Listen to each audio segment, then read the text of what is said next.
2016 оны 10 сарын 3-наас 4 шилжих шөнө Чингэлтэй дөрвийн 6 дугаар хоронд Суйцын урдаас нэг эрэгтэй хүн осгосон байдалтайгаар одоо хэвтэж байсан. Бид хоёр тэр уг иргэнийг очиж шалгахад уг иргэн хувц хонороо тайлцсан. Ер нь ухаан санаа ухаан нийтрэл нь байхгүй. Амнаас нь цагаан хөөс сахарцсан байдалтай байсныг 103 эмч бол эрхэм бол төлөөлөж өгч анхны тусламжуулгаж гар хөлд нь массаж хийсэн, машинтаа оролцуулгаад ер нь очиход бол гутал хувцас тайсан байдалтай байсан. Гутал хувцсуудын өмсгөөд тэгээд нэг юм уулгаал ингэ байж байгаа 103 өгсөн дөө.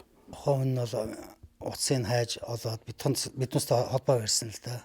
Та хоёр одоо авар туслааг байсан 30 мянга өнгөрсөн бол манай хүү одоо ингэж өнгөрөх байсан. Та хоёрт их талархаж байна гэж хэлсэн. Бид хоёрын хувьд бол зохих үүргийг гүйцэтгэх үүрэгтэй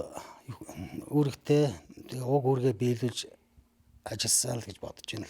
Хүүтэн сэрүүний улирал эхэлж байгаатай холбоотой ард иргэд маань бас архив зөв боловсон эргэлмээр байна.